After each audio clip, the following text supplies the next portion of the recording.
This is the Russian Dynamite, Masha Slamovich. Becca here. This is not America's Sweetheart, Davian. And It's Billy Starks. And the super fly guy, Trayvon Jordan. This is the fly side flyer, Jalen Brandon.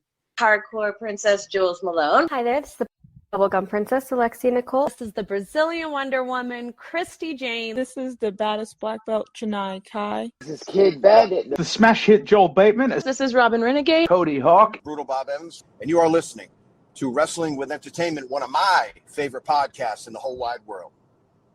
This is the megastar Angel Blue, and you are listening to Wrestling with Entertainment. Hello, and welcome to the show. It's Wrestling with Entertainment, the only audio experience on the web today, the trusted choice for interviewing all your favorite wrestlers every Tuesday and Wednesday on YouTube and Castbox, sponsored by Rogue Energy and Player One Coffee. I'm, of course, your host, James J., and it is a great day for wrestling, because we are wrestling with the megastar Angel Blue.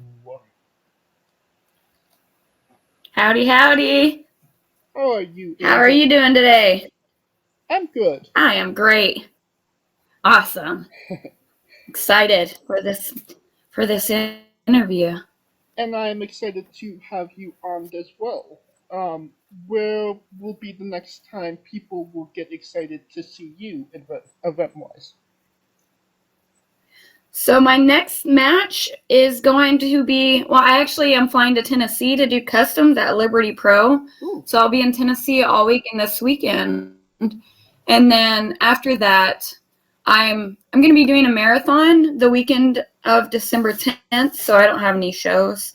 But after that, you'll be able to see me live at MPX in Bedford, Texas, December 23rd.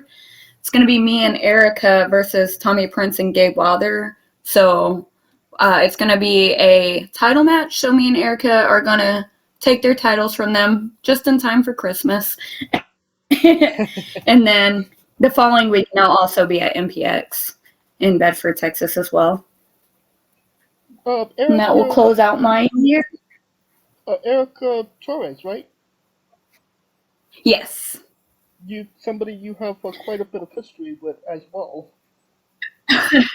Oh yeah, not teaming up with, but we have a lot of history beating each other up. Now this time we're going to be doing the beating up together. So luckily we know each other well enough from, beating each other up so well. So we worked well together this past weekend at MPX, and we came out victorious against Shay Carmichael and Hilda. And so we plan to do the same thing on the weekend of the 23rd. Claim us some titles together. I mean, anytime you're on the same side as Erica rather than the opposite end of her is always going to be a better time than against her. Oh, yeah. She has become a beast. And I love her wrestling, so I'm excited to be teaming against her. I mean, don't get me wrong. I would have loved to wrestle her as well and probably getting beaten up by her, but I would have smacked her around a little bit too. But I like to be on the giving end with her instead of the receiving end against her. And where can we find you, all things social media, and your merchandise? So for Facebook, it'll be under Megastar Angel. You'll be able to find me there. And I'm also on Instagram. It's AngelBlue0830 is my handle for that. For, I guess it's not Twitter anymore, X. It's also AngelBlue0830. I'm on TikTok as well. I don't remember my handle. It is AngelBlue83090. I got lots of videos there if you want to see clips of my matches before they come out and get a little glimpse of what's to come. Then you can always find me on there as well. A little bit everywhere. A lot of my newer merch is available in person, but I also have some merch on What a Maneuver. So you can go onto that website and order some shirts as well. All right. And you can you don't have to go looking for any of her social media or her merchandise. All of the links to all her social media and merchandise will be in the description of the video below or on YouTube in Castbox. Awesome sauce. Makes it easy peasy, right? Yes, it does. We like to make it easy for our fans. No excuses. Hey, that's the easier it is for them to access it, the better exposure, and the easier it is for them to come out and see me and Erica win titles together. Hell yeah. Now, before we get into the good stuff, gotta talk a little bit about the bad stuff. You were injured between the January of 2019 to March of 2023. A long span of time between your last match, your first match in 2019 to the match in 2023. So, I mean, how? First and foremost, what? I saw the match that you did get injured in. What exactly went wrong? So it was a superplex, and I guess just wrestling with the inexperience. I was the way I was hooked when I landed high.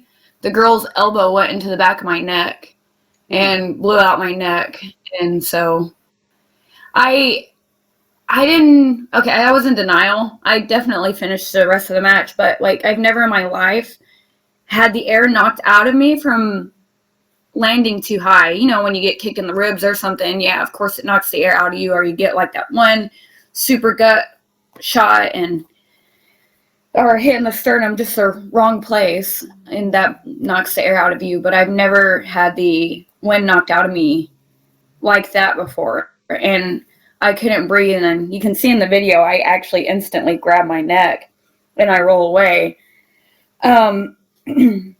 But I still finished the match, and I got to the locker room, and I couldn't I had to hold myself up to be able to stand. So it's like the adrenaline, like as soon as I went through the curtain, it was gone.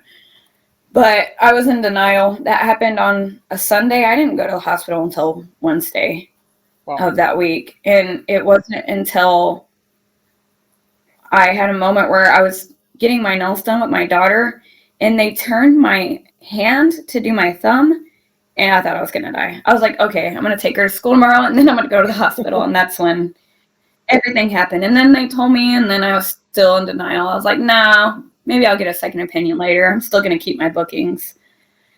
And I didn't cancel any shows until, again, I was in a locker room and somebody shook my hand and did the back pat, like right on my neck. And I went into fetal position and started crying. So I was like, okay, if I can't take a pat on the back, there's no way I'm going to be able to take a move on the mat and be okay.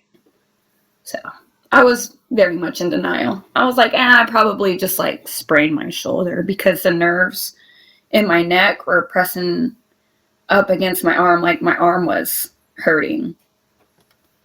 So very much in denial for a very long time. Now, in 2021, you were actually cleared to wrestle, but that is ultimately when you decided to retire at the same time. So what between that time and your first match back against Prince Adam, what ultimately changed? What brought you back to the ring? So there was just a really long time where I was planning on coming back. Because the doctors, they were like, yeah, you're clear, you're good to go. But I was still hurting so much. And so I think it was just like fear.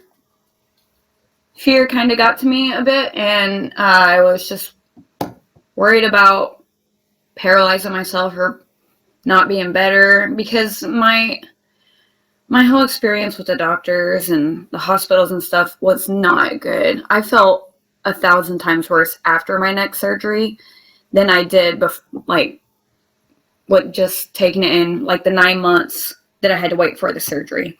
Right. But so I ultimately was like, no, I'm not going to come back.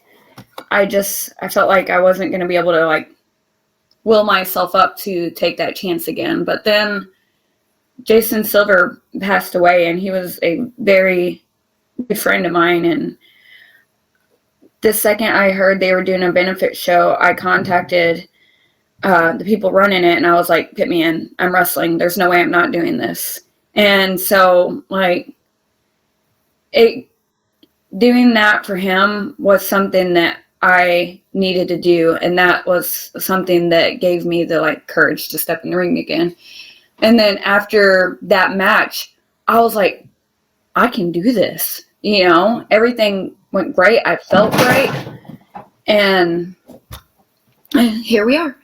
So I did that, and I was like, well, I'm not stopping now. Good luck getting me to stop. Your first match back, how was that first bump? It was fine. I didn't feel any of it. My adrenaline was going crazy. I was so nervous before I had to get help putting my makeup on because I thought I was going to stab my eye out. But no, that adrenaline hit. Everything went good. I mean, the hitting the mat, you know, it never feels wonderful, but it didn't feel like hitting the mat with a broken neck. And I was sore the next day. Like, I was so sore the next day until I ate, and then it all went away. So nothing food can't fix, I guess. You know, it was the weirdest thing. I've never had that happen where I'm just so sore after a match and I eat and I feel like $1,000,000. I mean, what was you eating? Maybe that's the remedy. My sister barbecued, so it was just a mixture of like everything. They had steaks and burgers and what are they called? The things where you put all the vegetables on the skewers and kebabs. Kebab, yeah. And kebabs. So I ate everything. I had also dieted really hard that week too. So the next day I was all for destroying all of the food, and I did very much destroy all the food. Now, the Prince Adam match, I love the fact that, you know, it was, you know, a tender, popular moment. You know, you came back, you know, 4 years, inspirational moment, and then you literally picked up right back where you started. You hit him low, you feigned the injury, you hit him low, you won the match. You literally did not miss a step. Jason Silver's dad actually came back to the locker room and cussed me out for that. He was like, you scared me so bad. I was like, well, I wanted to win. You know, I gotta do what I gotta do. He's like, don't ever do that to me again. But yeah, it was just everything in me clicked. And like I said, I wanted to win. You can't lose your first match back after 4 years of being gone. Oh, yeah. Gotta show everybody what they are missing and what they got to look forward to. Now, you know, picking back up your career in 2023, you know, the wrestling scene has changed drastically since 2019. What are some of the differences you saw competing now that you didn't see back then? There's a lot more females. I won't lie, when I was out on injury, I shut wrestling out of my life completely. It was too hard to watch. The only time I ever really did watch it is when I was dating another wrestler at this point in time, and when he would have big matches, I would go see them, and that's the only time I would ever watch shows. So there were so many new faces, new females that I knew nothing about. And so I was like, I got to get to know all these females because I'm probably going to wrestle them at some point, and I want to be prepared. But yeah, just like the women's division is just, it's just escalating so much, and we're getting more opportunities, and it's just so wonderful to see, because when I first started out, it was not like this. Right. Back in 2008, it was more like sex appeal. Now it's all about wrestling, and I love it. And these women are badass. Like I'm watching these matches, and I'm like, oh my gosh, I can't wait to wrestle all of these, all of these ladies. They're so good. I don't know all their background or history or where they train, but where they're coming out of, it's just, they're working their butts off, and they seem to genuinely care, and it's more about the wrestling than anything else, and I love that. So I was even more excited when I started watching and getting back into it and discovering all these people that weren't around when I did break my neck. And it made it even more exciting. It was already very exciting to be back because I love it, but it's just, I want to wrestle everybody. Now, you recently you did win the APW Women's Championship, a championship you never lost. After coming back after all of that, what did it mean to you to recapture that title? It was awesome. I was excited I got to actually have the opportunity to get my title back that I never lost. So to go in there and get it right back in my first appearance back at APW, I was like, yeah. Don't get me wrong, I did use my opportunities to get my title, but hey, it's not cheating if the ref doesn't see, right? Oh, yeah. And so to add gold back around my waist this early was exciting for me too, and it was surreal, and I was carrying that title around with me everywhere. Messaging my family like, look at this. They're like, you have a title? I'm like, yeah, I remember it.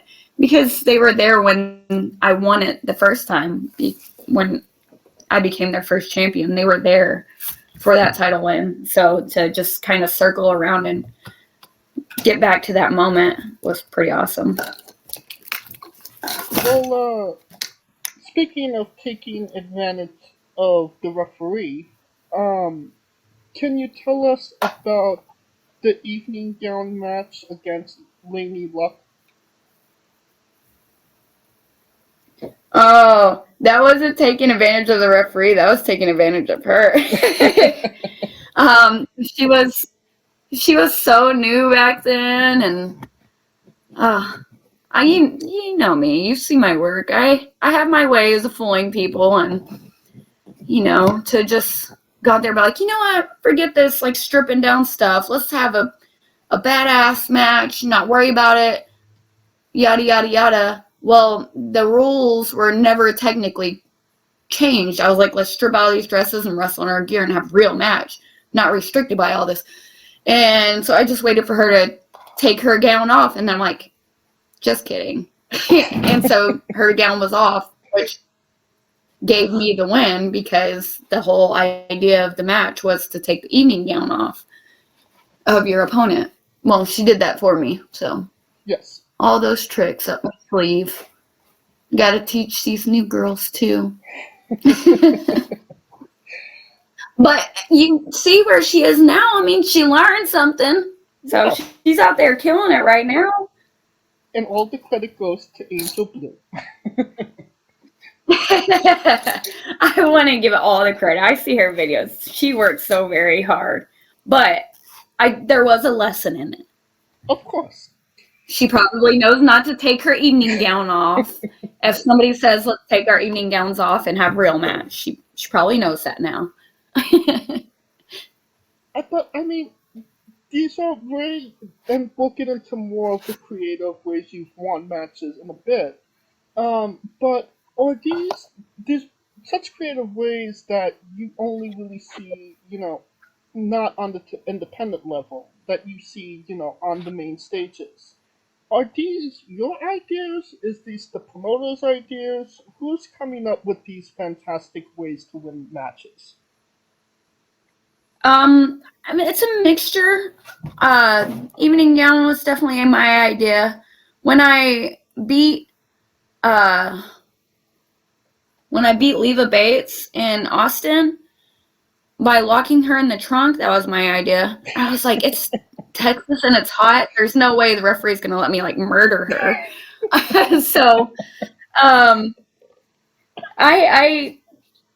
get in the moment and I'm just like, this is a really good idea. I'm gonna do this, and it just comes to me. Like I can't say that I'm thinking about it like days ahead. Sometimes it's like spur of the moment. I'm like, this is great. This is gonna work, and it doesn't always pan out the way I want it to. But when it does, like the dress and the trunk incident, then it's just I'm elated. I mean, how many people have you seen win a match by locking somebody in a trunk? I've seen somebody break a pinfall by putting their foot on the bumper of a car. Yeah. Hey, whatever works, right? You got to use what's around you. The referee was like, rope break. And she was like, really? That's a rope break? Right? I did have to steal somebody's keys, though, for the trunk thing, because my trunk at the time was a hatchback, so locking her in the trunk there wouldn't have worked. She could have just climbed through the front doors. Right. So I had to make sure she couldn't get out. Yes. First. And luckily the keys that I took were to a car that wasn't a hatchback. Well, it seems like... So that's where it could have went wrong, but it didn't go wrong. It does seem like all of your matches with Leva were somewhat intense and somewhat bloody as well. I've seen on more than one occasion where she jumped on you at great heights as well. Yeah, that was the match where I was very bloody. He jumped on me and the referee as well, off of, I don't know what that was, some kind of like saloon set, stage prop setup. I don't know. I don't remember what the place was called, but I'm guessing for some setup that building does shows or whatever for. And so she jumped off of that, and I jumped off the stage, and I tried to throw her off the roof, and she stabbed me in the face with the horn, and it got a little wild. We like to beat the crap out of each other. I would love to. I did beat the crap out of her recently, but I'd love to do it some more. I had a 4-way match with her where I got my win back, and so that was coming around in a full circle too. But I want to have a one-on-one with her again. No 2 other girls this time. I want to stab her with a horn. I want to make her bleed this time. I'm going to blame me losing on the fact that I couldn't see because there was blood in my eyes, okay? Probably lost a lot of blood. They told me later that they had to go around, security had to go around wiping my blood off of everything as we were going through the match. I was like, well, I don't know. That's their problem. It was worse for me than them. I was going to say, blame Leva. She's the one that did it. Yeah, she should have had to clean it up. Yeah. That was actually my last singles match before I broke my neck. I broke it the very next night. Surprisingly, I didn't break it in that match. It was in the next one. I wrestled the next day and somehow didn't bleed all over that ring too because, the one was so fresh. But I guess it worked out. And then didn't work out at the same time. I would have much rather the wound open back up than break my neck. That would have been better for me. Yeah. Maybe my blood would have scared the other 2 opponents and got me a victory. Now, one one name that always sticks out, the legendary Jazz. What was the experience wrestling with her? Oh, I love Jazz. I always looked up to Jazz, and I don't know why it took so long, but it took so long for us to wrestle each other. I was wanting to for over a decade when it finally did happen, and my gosh, I was so nervous. I thought I was gonna die. And we ended up wrestling for like 30 minutes, and I was just like so ecstatic to be like wrestling Jazz, like, you know, like you said, the legendary Jazz, that I was just like, I could have went another 30 minutes after that, but we got time blocked. And so, yeah, the crowd was there and all of that. It was surreal to me. It was one of those moments where you're like, this is what I worked for. And I don't know. I don't even know how to describe it. It was incredible. It was an amazing experience, and I learned a lot from that match, and I got my butt beat and did a little bit of beating, but, you know, I'm badass, but Jazz is the badass. Jazz is Jazz. Exactly. You know? Yes. Well, I didn't lose. I didn't win either, but I didn't lose. well, I mean, you did have a triple threat where you did actually beat her and Too Young. Yes, at ACW. That was good times too. I definitely loved being there to wrestle her as well, because ACW was my home company for so long, and I could be a little less PG there. Sometimes I use my daily life angers, I get them all out in the ring. And when I can be a little more vulgar, that's great too. Don't get me wrong, I don't have to be, but when I can just go all out, you know, there's no kids, so I'm not going to corrupt some poor little soul by, you know, blabbering out cuss words and all that fun stuff. It's two different environments, but I love wrestling both, because you got to adjust yourself a little bit, because you don't want to cause people to not come to a family-friendly show because you dropped the F-bomb or whatnot. And I'm a parent too, so I wouldn't want somebody coming out there and be like, F you and all this other stuff. So to be able to wrestle her in both environments, just to be able to wrestle her in general, any environment is always awesome. I would wrestle her 1,000 times. She's the only person I could ever wrestle again. I would probably be content. Now, I would get beat up a lot, but content. Now, an odd name that you wouldn't expect on your match that you've matched up against is one Jerry Lynn. You had a 2-on-4 handicap match. Oh my gosh! He has the softest hair. I was very, very green in that match. That was what, 2000? Was it 2008? 2008 or 9. Look for the match. But it was. I'm almost positive it was what? I think it was. Yes, it was 2009. Okay, so it was either within my first year or a little after my 1 year since my debut.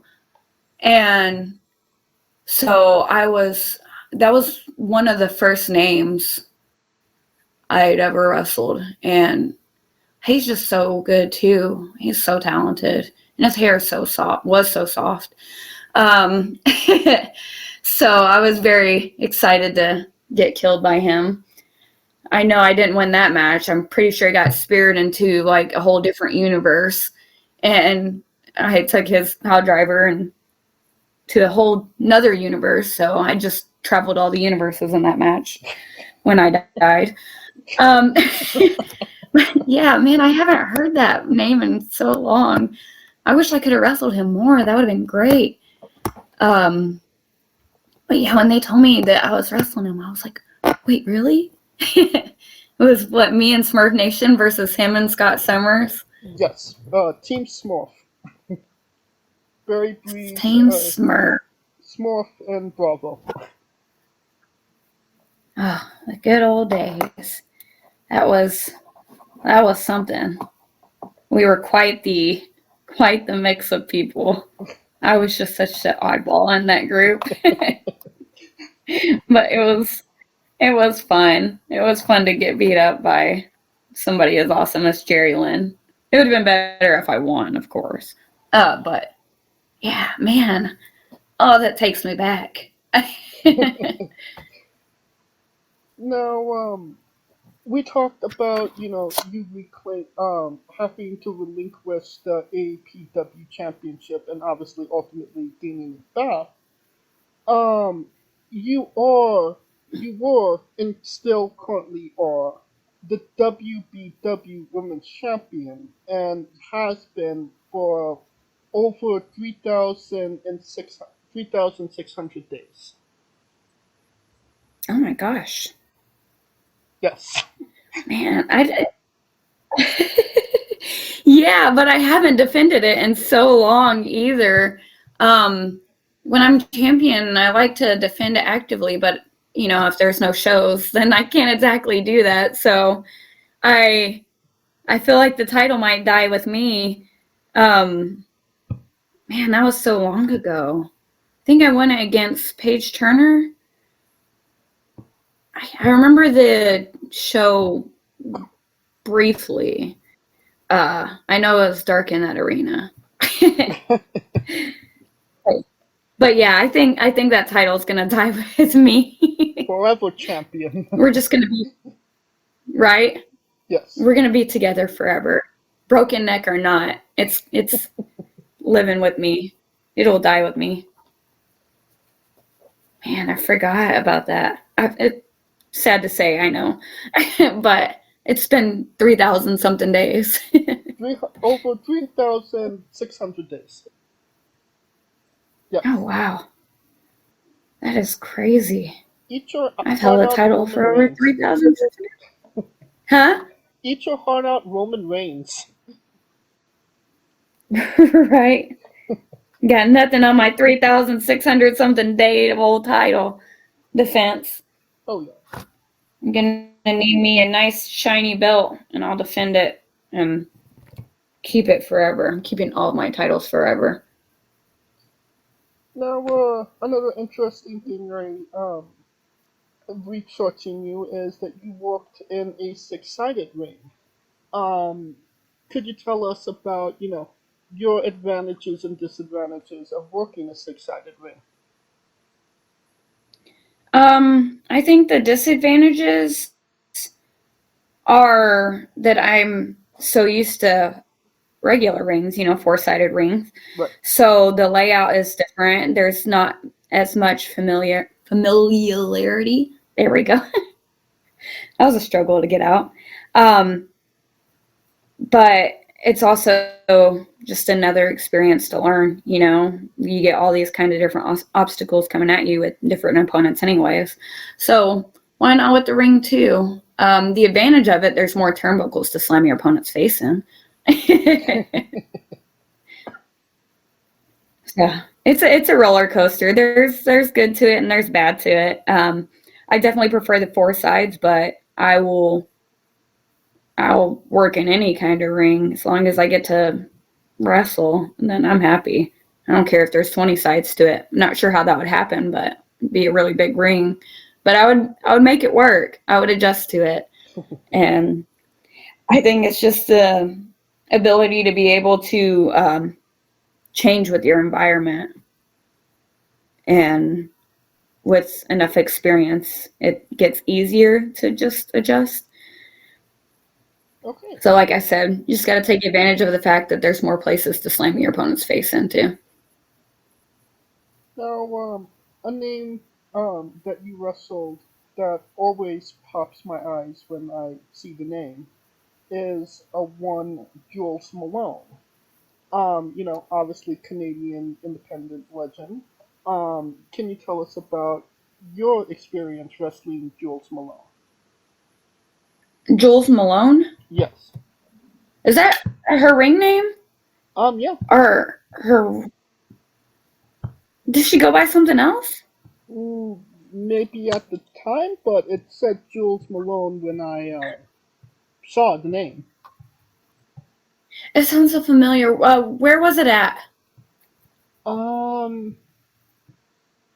I feel so don't bad for not knowing this, but... exactly remember what it was. I could find the information. Jules Malone. We could come back to it.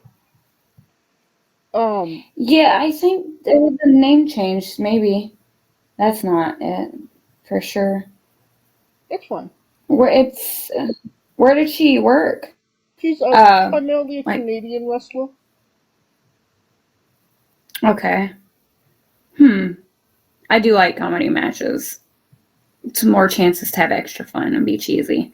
I'm a big cheese ball. You'll learn that about me. When I'm not being mean and locking people in trunks. Well, Jules Malone. I feel like I can see her face in my... I think I know exactly who you're talking about, but I don't want to say that, and it's not. But if it is, who... Was it at ACW? Okay, here. An outside show? ACW Josie title match. Angel Blue defeats Jules Malone 2017. Nothing is as real Okay, as yeah. Yeah, it is exactly who I'm thinking of. I haven't heard her name in so long either. But yeah, I liked wrestling her too. There's been people I hated wrestling where I'm just like, you suck. Why are you wrestling?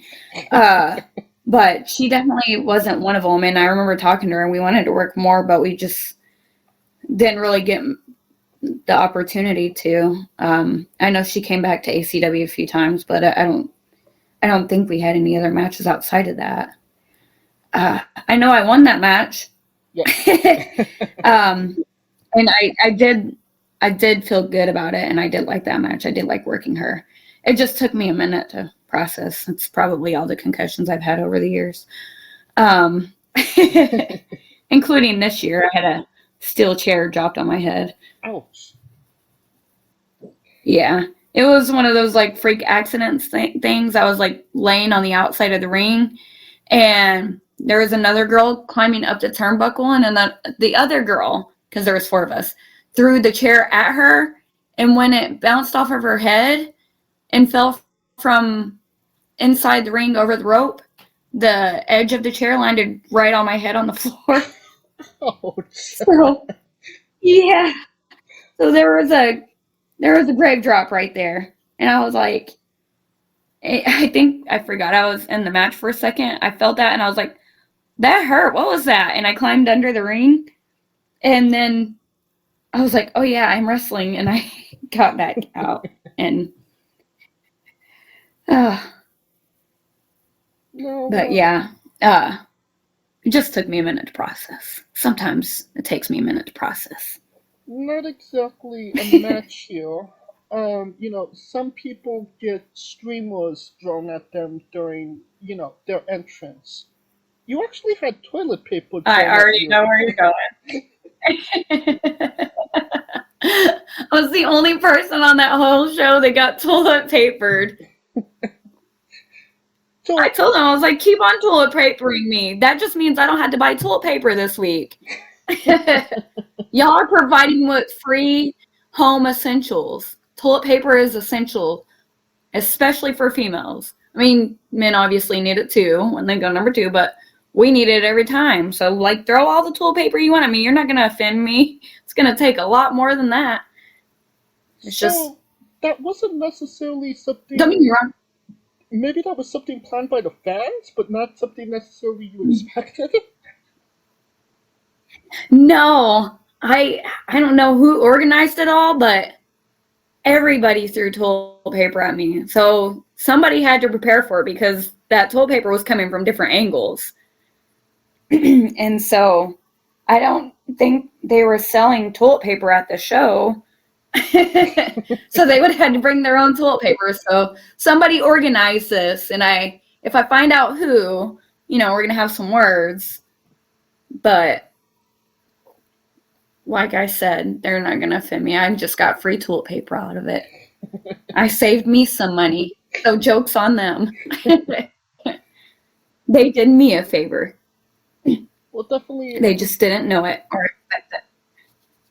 Definitely a bizarre moment, which will segue into our next segment, Angel's Bizarre Adventure. You're a pro wrestler that goes up and down the roads, and weird, crazy, and bizarre things are bound to happen.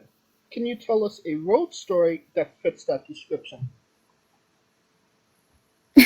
Oh gosh. Oh, let me think. A lot of my travels have been by myself with the occasion recently. Let's see. What is my wildest story? Where have I gone? I mean, I had a wild time with American Airlines this year, but that's not a road story. That's just a whole lot of mess with the airport and canceling flights and delaying it for 16 hours and all that fun stuff. But I've been on road trips with so many people. When I went to Arizona, we saw a sign for some stop, come check out this blah blah blah. I don't remember what it was. So we were like, yeah, we're gonna go check this out. It's gonna be awesome. It was over 100 miles of just advertising this, and so it was all this buildup and excitement. And we got there and we paid our whole $1 for entry, and it was the worst. That's not a crazy story though, but it was just, we were so mad. We wanted our $1 back. God, what have I done? That's something to think about. Well, speaking about Arizona, I mean, yeah, continue. I've had plenty of road trips where you get so tired that you don't even know what you're saying anymore. I was on the road once with a person that can't drive. Their anxiety is just too bad and everything, and I was so tired from the weekend, and we're finally going home, and this 3-hour trip took 8 because I was just so tired. And I kept conversating, but I was so tired that I would forget what I was saying. What were we talking about again? You were literally mid-sentence. What do you mean? So I would be yeah, so I was on my way to California, and what are we talking about again? And actually the same person we were on a road trip with, and I was getting gas, and he was in the passenger seat, and and these two very redneck guys pull up next to us at the gas pump, and he's like, "Hey, pretty lady." I'm like, "Yes."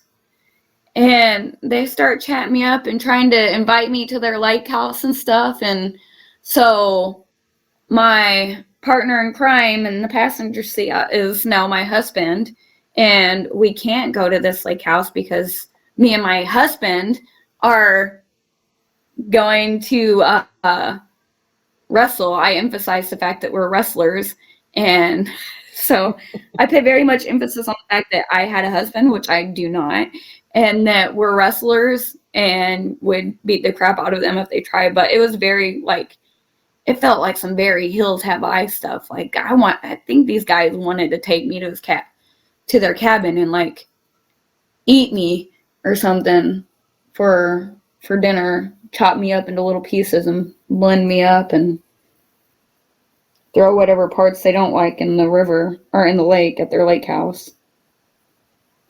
And he was like, "Are you coming back to the car?" And you're like, "I'm coming, honey." He went right along with it. So you just know not to be like, I'm not your husband, or I'm not your wife. You just know to go along with it. Right. It's just a common knowledge. Like if a female says you're her husband, you're not her husband until further notice. Yes. All right. It was good stuff. Now you mentioned your trip to Arizona. Is there a reason that you hate the Thing bowling alley? The Thing bowling. That's the place that it was called, The Thing? Yeah, I believe so. Oh, it was just boring. Maybe it would have been fine if they weren't advertising it like it was so great for so long, but you definitely get your money's worth. I mean, it wasn't, I can't remember exactly what I hated about it. I just know that I was mad after all that build up at what we got. I couldn't tell you exactly what I didn't like about it. It's been so long since I've been, and I won't spend $1 there. Maybe I will, just to see why I hated it so much. Right? Why did you anger me so much? I'm curious. Walks in, like, get mad all over again. With inflammation, it's probably $5 now. True. I'm like, sorry, I can't afford this. I can't. Isn't it a buy one get one free? I paid to come in once, so I get this time for free. Now, can you tell us about your love of Doctor Who? Oh, Doctor Who. But the same trip to Arizona, the I guess sponsor maybe was a comic book shop, and they're like, take whatever you want. And I was in my Doctor Who clothes, and they had the TARDIS painted on the door of the back of that, and I was just like so excited. And their coffee was so good, which was weird that they had coffee in a comic book shop, but I don't go to much comic book shops, so it is what it is.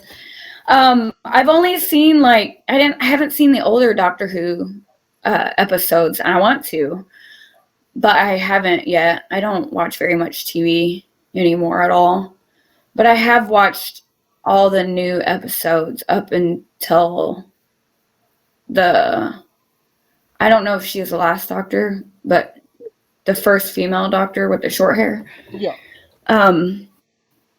But yeah, I don't know. I don't watch a lot of sci-fi or anything like that either when I do watch TV. So me liking Doctor Who was very just off the wall thing. But seeing what Tennant and Rose work together and all that stuff, I just got so into it and cried when they got separated and all that. Take me down a whole Doctor Who. I'm gonna start crying Rose, come back.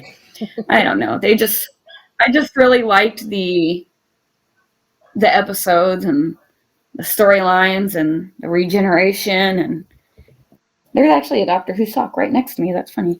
That wasn't planned because I didn't know we were going to talk about Doctor Who, but I can't say I like the female doctors as much. But it took some getting used to. Well, who's your go-to Doctor Who?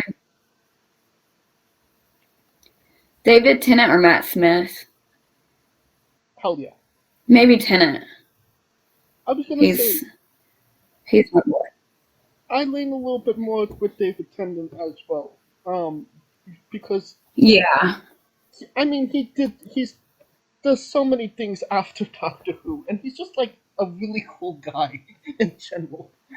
Right, he's so good. His acting is so good, and his facials and everything. He just like sells it all so well, and it just, I mean, he's the doctor that got me into Doctor Who, so he did something right. Oh yeah.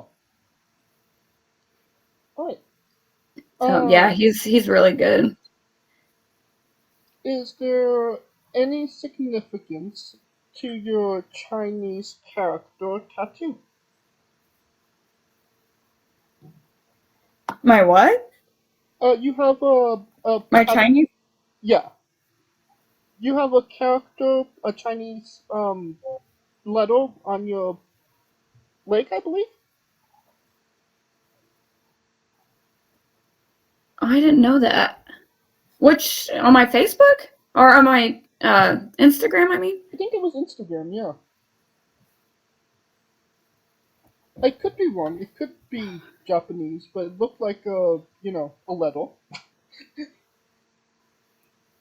Are you talking about my tattoo? Yeah. Or am I just, huh? Yeah, your tattoo. Oh, okay. I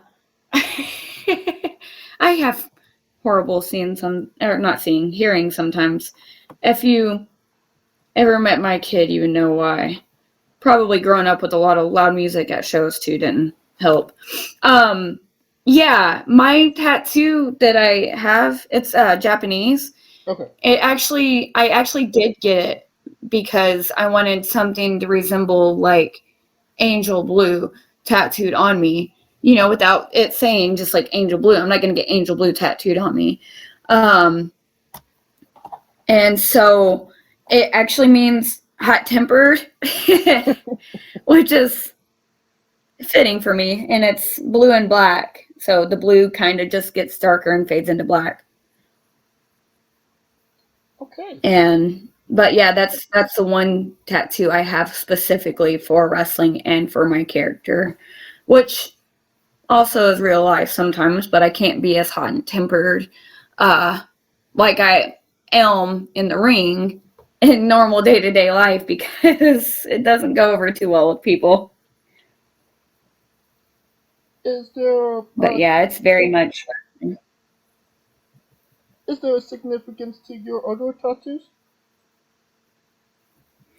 I have a bit of tattoos. So above that one is an infinity sign where like part of it is just dots. Me, my two sisters and sister-in-law have a matching one of that. Me and my sister-in-law have it on our left side, and my other two sisters have it on their right side. We couldn't get it all on the same side because I already have a big like lotus flower with on my right side where it would have been. And that one is just because I've gone through like so much hardship and stuff, and I mean there has been moments where depression kicks in and I didn't want to keep going, so I got that tattoo to just like remind me, like, and it's so big and bold right there to just keep going. So I wanted that one to be extra big. It's the biggest tattoo I have. Right under it is a heart with sisters on my right wrist.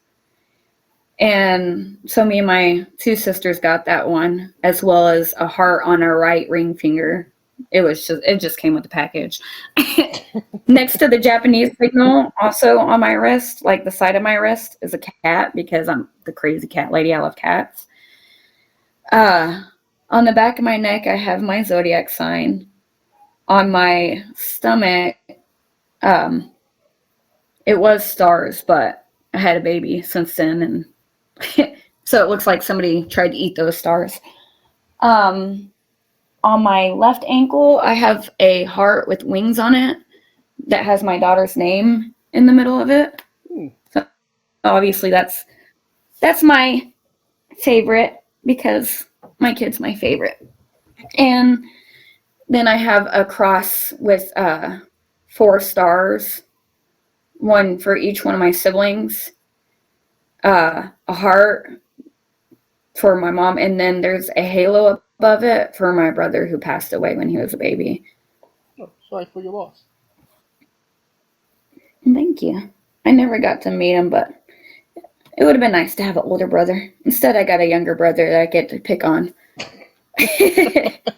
Poor guy had to grow up with 3 older sisters. Is there any plans for? He never had a chance. Is there any plans for new ink? Go ahead. I would love to. My next tattoo is probably gonna be something Queen related because I love Queen. Love Queen. I don't want to come out to any other music that is from anybody else other than Queen. I know at some point I might have to if I get on TV. But I'm just such a big fan. And every time I hear it, like their music, I get really like hyped up. So the ideal tattoo for my next one would be something Queen related. But who knows? Oh, I have one more too. And I can't believe I forgot this one because this one's very important too. I was raised by my grandparents. And so I have a big flower, and under it is like Navy tags. One has a anchor, and the other one has pawpaw in it, and then there's a banner that says Mammal under it for my grandparents. I knew I was forgetting one. I can't believe I forgot that one. I feel so bad. No. My grandma's gonna come back and smack me. Now, you mentioned, loving Queen and coming out to Queen. You actually came out to I'm Blue as entrance music as well, no? Mm-hmm. Yeah, I have. Don't tell anybody. Yeah, so I know all the words to that. That song just makes me want to dance. And if I go out there dancing, then I'm gonna be too angry to punch somebody in the face. I'm gonna be having dance offs instead. I can't talk apparently. I'm just gonna be dancing everywhere instead of drop kicking people's faces off.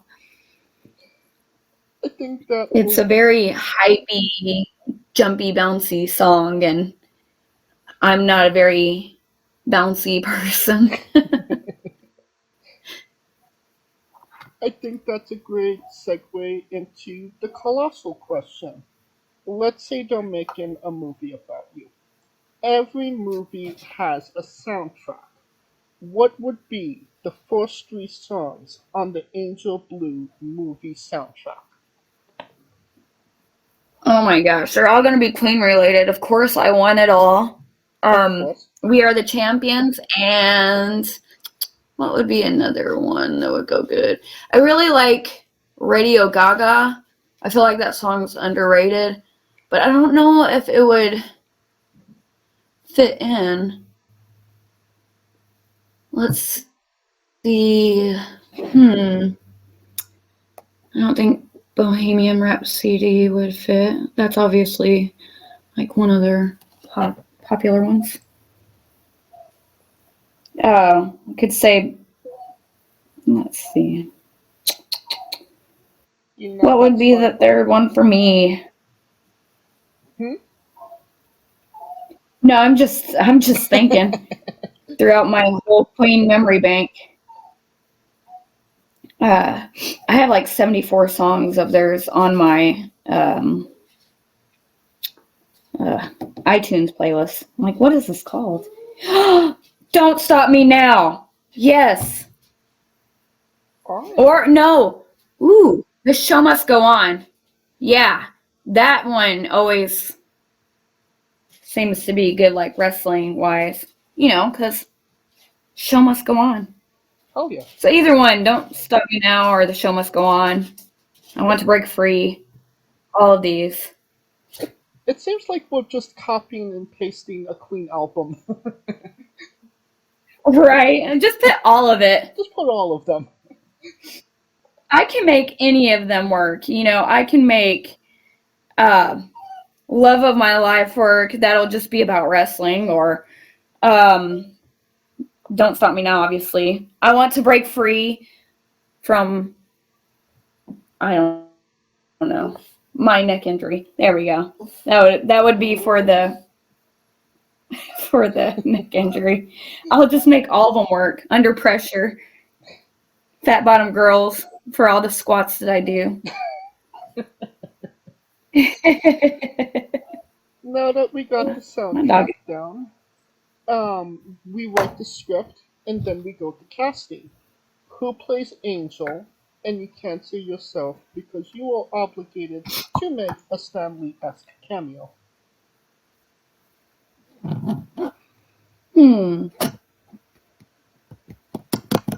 Let me think.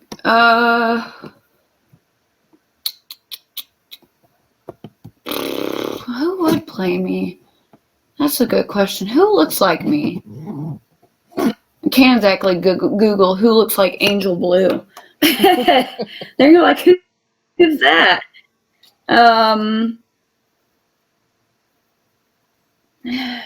What is that one? No, she wouldn't work.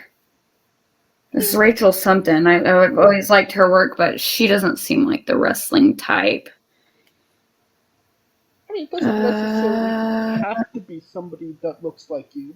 We've had girls pick Larry David to play themselves, so, I mean, it's completely subjective.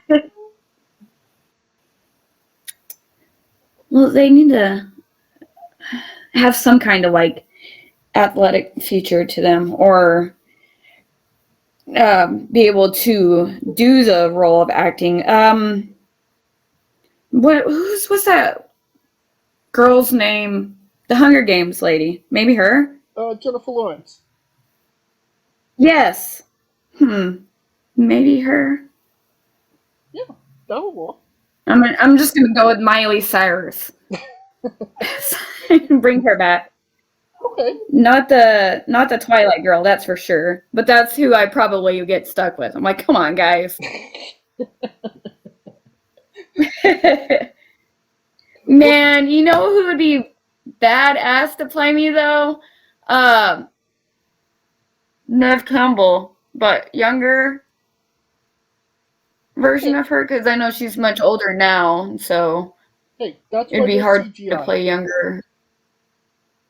She can be the grown-up version of me, which, yes, I know I'm a grown-up now, but I forget sometimes. All right. But I love Scream, and so that would be so cool. And she's so good, and obviously she can do the, fighting scenes because she's always like beating killers up in all the Scream movies. Yes. No. So she would make me a badass. Now that we got you casted, every movie has a supporting cast. Who would be 3 people significant to you in your story, and that will be in your movie, and who would play them?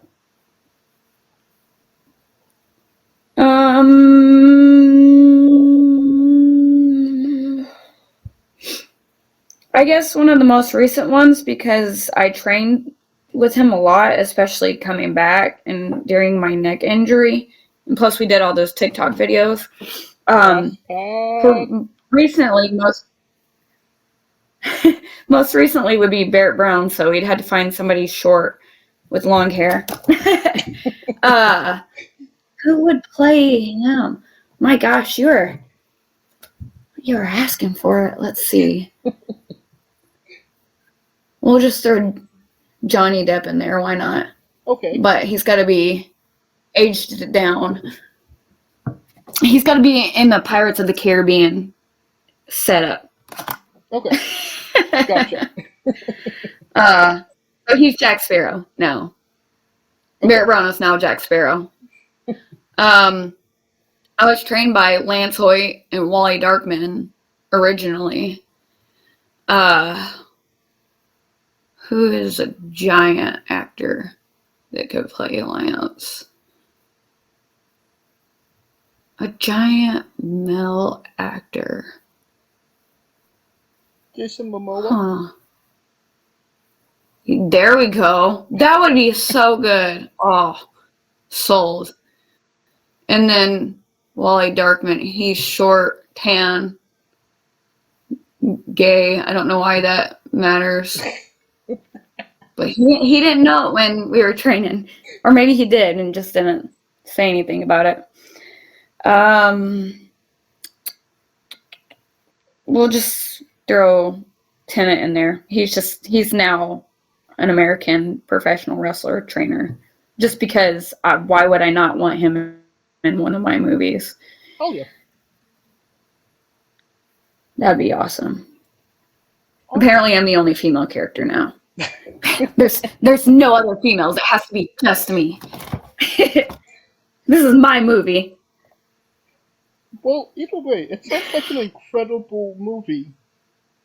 And you could pre-order... It would be such a wild... Actually, that would work. Just such a wild, like, cast. Like Nev Campbell, Jason Momoa, David Tennant, and Johnny Depp. Like, what? I would watch it just because of those four. It's the casting choices we never knew we always wanted. Right? And you Just a mixture of all of our favorites. And you could pre-order the tickets now. Right? Just give me about 20 years to get it made. That being said, can you tell us about your love of the photobomb? Oh my gosh. I can't wait to bring it back. That's the one thing I miss about having like the photo shoots like every month. Like they had at ACW because they had the setup every month. So everybody would do promo pictures, and so I had the opportunity to photobomb everybody, and it was so great. And then when I didn't get to photobomb them, I would crop me in their pictures, photobombing them. And I still, to this day, like randomly do that pose, even if it's not photobombing somebody. Like it still gets inserted in there. Like we did a homecoming show, and I did that pose a few times, and I photobombed a couple of photos, or I just inserted myself in there. But the photobomb is always great. I am a big fan of photobombing people, especially when they get mad. It makes it even better. Or it would have probably been the like most perfect promo picture. They're like, this is the greatest picture of me, but half of Angel Blue's body is in the way. I'm like, that's right. I made it better for you. That's why it's so good. They just don't know it. But I let them know by inserting my entire body across their photo. Yeah, I'm going to definitely bring that back the next time I see a photo shoot happening. I'm just going to be like, let me insert myself here. You got to have fun with stuff. Well, if you're not having fun with life, then what are you doing? Absolutely. And sometimes that gets lost. Right. That's where the crash pad came from too, off like my TikTok and stuff. It was just one of those things that I did and it stuck. It's a photobomb. It was one of those things that I did and it just stuck. And so it just, yeah, it worked for me and I liked it. And I still like it. I still like photobombing people. They don't, but I do. So they'll be fine. And, you know, my dog is making some weird noises. One of the reasons, you know, it does stick is because, you know, it does look like you are genuinely enjoying what you're doing. It's not, you know, predetermined. It's organic. Yeah. Just have a good time with it, and it just comes natural from there on. Photobombing is natural for me. No. Just me being my weird old self. you could tell me if this is natural. Um, it's the most controversial subject of all time. Pineapple on pizza. What's your stance? I like pineapples and I like pizza. I will not judge anybody that eats it that way, but it's not my preference. I will stick to my pepperoni and black olives. Hell yeah. Black olives go on pizza. Pineapples can go on somebody else's pizza that's not mine. Alright. Are you a pineapple on pizza kind of person? I am not. I've never tried it. Simply for the fact that my mother is actually allergic to pineapple. So pineapple was Ooh. just not something I had in my life. And it's not exactly something I'm seeking out either. Yeah, it's an acquired taste. I like it a lot just on its own. I don't like pineapple juice or anything, but I like actual pineapples. As long as I don't have to cut them because they confuse me. We'll just go with that. I'm like, I don't know what to do with this. Just start like taking a knife and pretending it's a machete and start eating the pineapple with it. Like, give me my pineapple.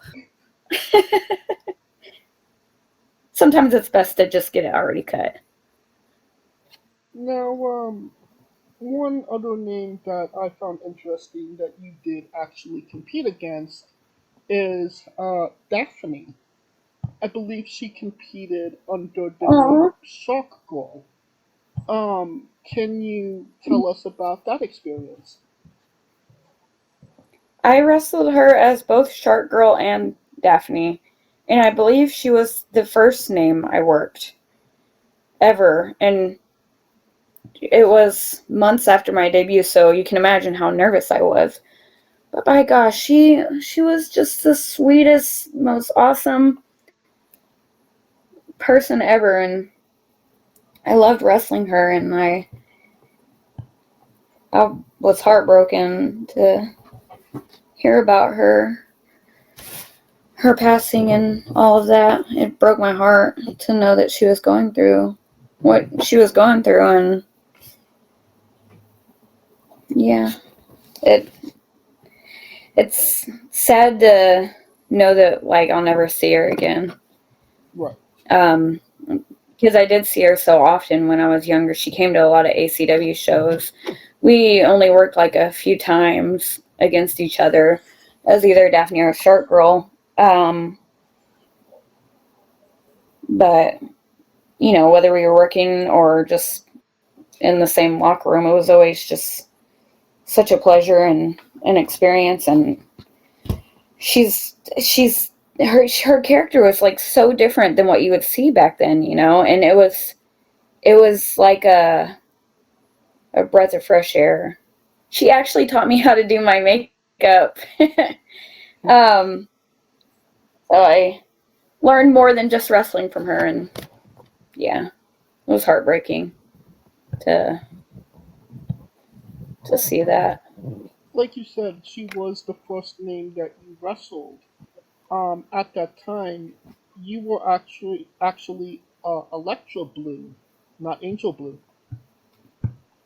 Yes, which means it was within my first year. But I know the first time we worked, I was merely months in. I think I might have been like 3 or 4 months in when we wrestled the first time. And yeah, it was a very awesome experience and a breath of fresh air. She's just like, you know, Daphne wasn't the kind of girl that you would see. She had the dark makeup when she wore the dark makeup, or the Shark Girl, or whatever she was doing at whatever time, and she just made it work so well, and it was so different and so off the wall, and I loved it. Yeah, so it was a very like highlight of the beginning of my career, getting to learn from her and work with her, and just the experience alone was just amazing. All right. Now, what's your spirit Pokemon? Ooh, that's a good one.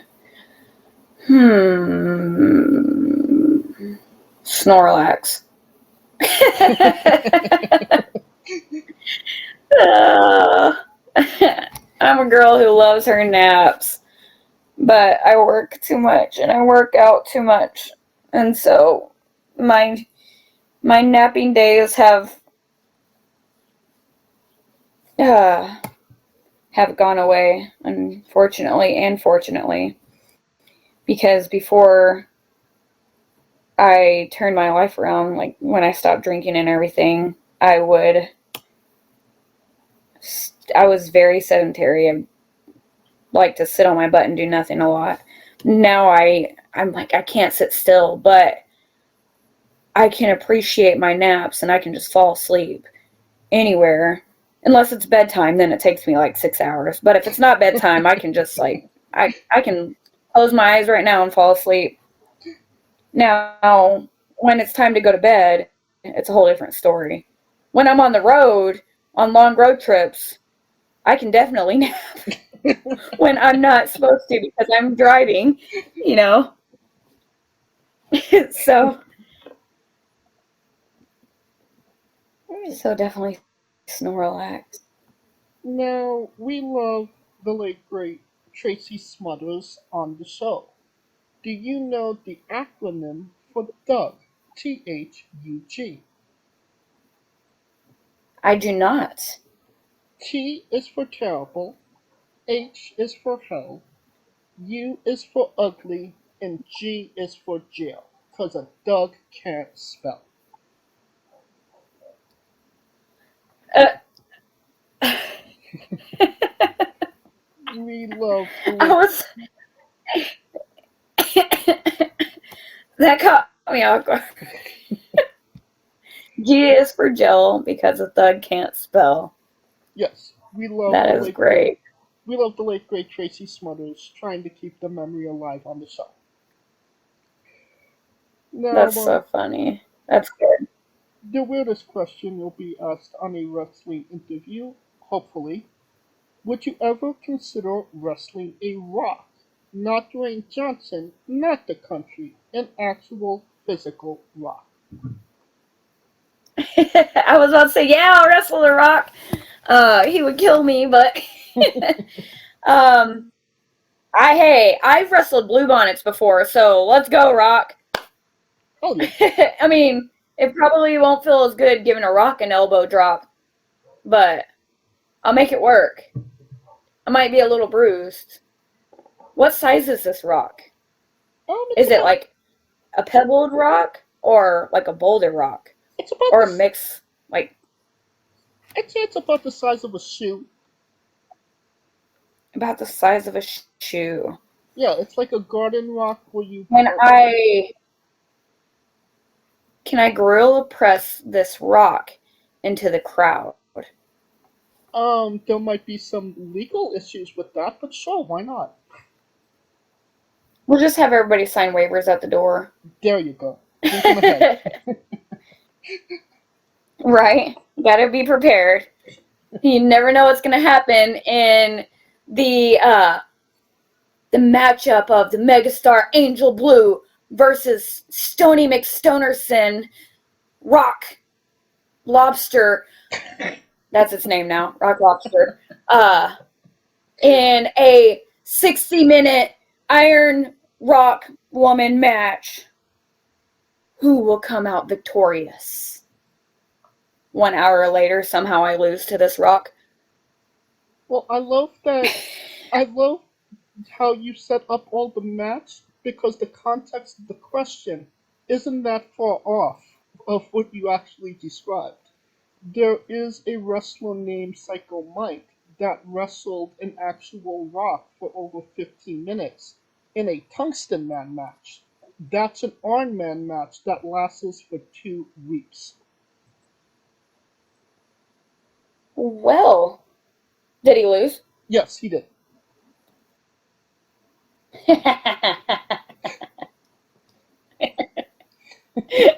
My day is made. I have to see this. I could send it to you.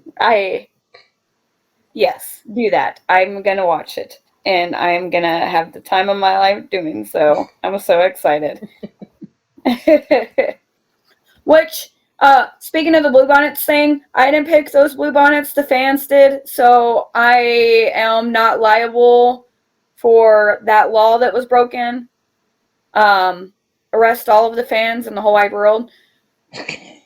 But don't, because we need fans to have shows. Just the ones that pick the Bluebonnets. There you go. How are they going to pick blue bonnets and not give them to me? If you're going to pick bonnets that are blue, they should go to Angel Blue or Electra Blue or whoever I was at that time. Either way, there was blue in there, and they gave it to my opponent.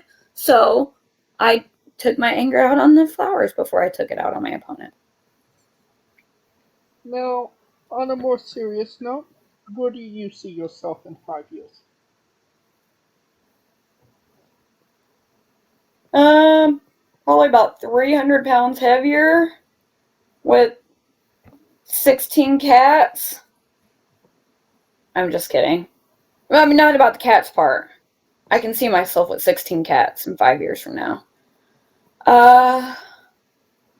Hopefully I will be, everything will have picked up much more. I mean, it has picked up a lot. It started out slow.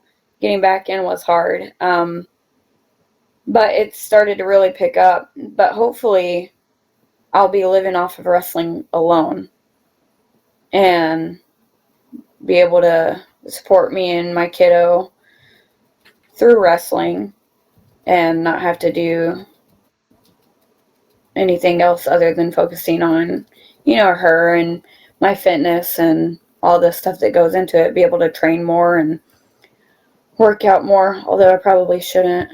But it's my whole life is kind of revolved around fitness right now with wrestling, and I'm also a personal trainer.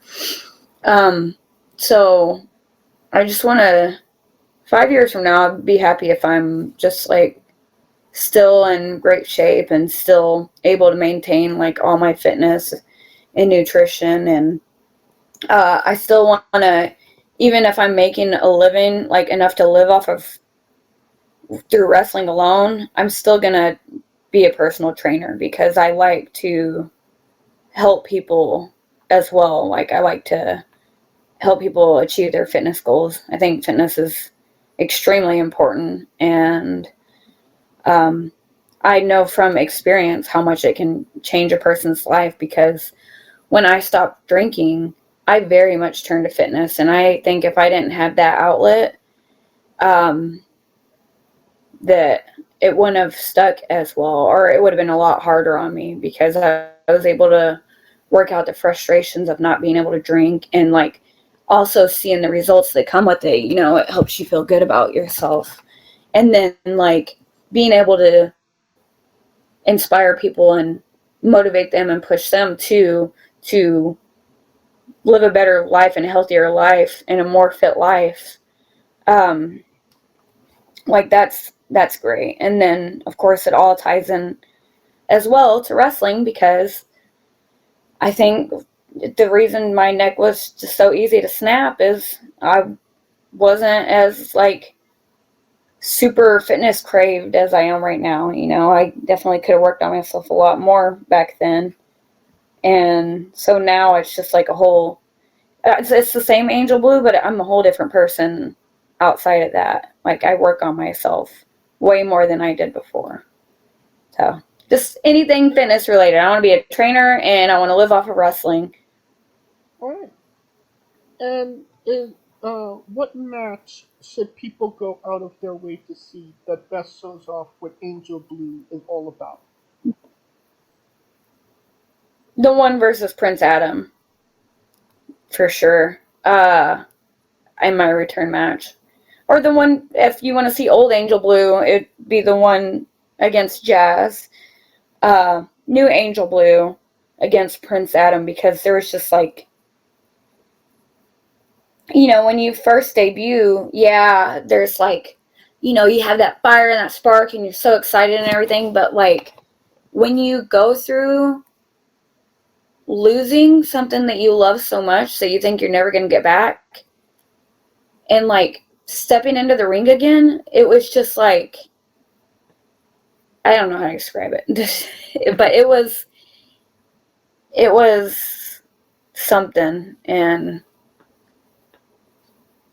it was like a spark of hope and like coming out of a dark tunnel into this just like great light. And the match was good. Prince Adam is amazing. He's such a great wrestler, and so I think that one would be the one to go look at just because of the meaning behind it, as well as the fact that it was an actual like good match on top of that. It was a mixture of like passion and talent And we could find that match all on. thrown into one happy ball.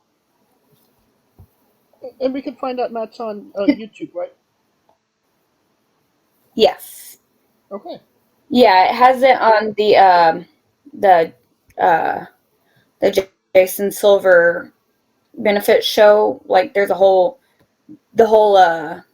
show is on it, and there's the Battle Royal, and then I'm right after it. So I'm like the first singles match. Okay. And I will find the match, and I will get the link, and I will put it in the description of the video below, but on YouTube and Castbox. For anybody that hasn't seen it, wants to see it, wants to re-see it after this interview. Awesome. And since we It is one to watch. And since we are nearing the conclusion of this interview, we are wrestling with the 8 questions of doom. Dun, dun, dun. This is our speed round, our bonus round, the round where we see who you really are. Are you ready? I am ready, I hope. Excluding yourself, greatest wrestler of all time. The Shawn Michaels. Worst wrestler. Ooh, that's not a fair question.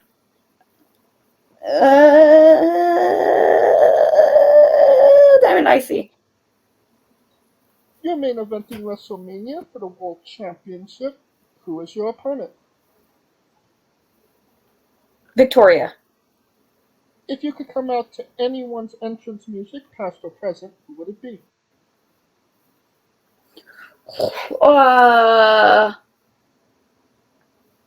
Nakamura. WWE or New Japan? New Japan. Hell yeah. Finish the sentence. Kayfabe is... It's kayfabed. We would have also accepted taste great on toast. That's a great answer. It is Pluto. Squash. Vegetable or fruit? Vegetable. It is indeed a fruit. It has seeds. Tomato. I knew you were going to say that. Dang it. But you're part of Squash Squad, and that means a hell of a lot more. It's 50-50. New Japan wrestler Taichi. His ring gear gets smaller every year, revealing more of himself to the world. My question, what is the appropriate trunks to butt cheek ratio for ring gear? 75% covered. Okay. Got to leave 25% in there so that you can have something to imagine. Got to give a little taste. But not too much. Okay. And the last question, the main event, the thing everybody wants to know. Have you ever had a conversation with a stranger in a supermarket about Darby Allin? Man, that would be fun, but no. I'm gonna do that though. If you find somebody, Adding to bucket list. if you do, record it, send it to me. Okay. And of course, that is the correct answer. And that will conclude this interview. Thank you so much for coming on and doing this with me. Thank you so much for having me. Once again, It has been a blast. where can we find all things Angel Blue on social media and your merchandise? On Facebook, Megastar Angel Blue. Twitter or X, whatever you want to call it, and Instagram are both Angel Blue 0830. TikTok is at Angel Blue 83090. And merchandise either in person or at whatamaneuver.com.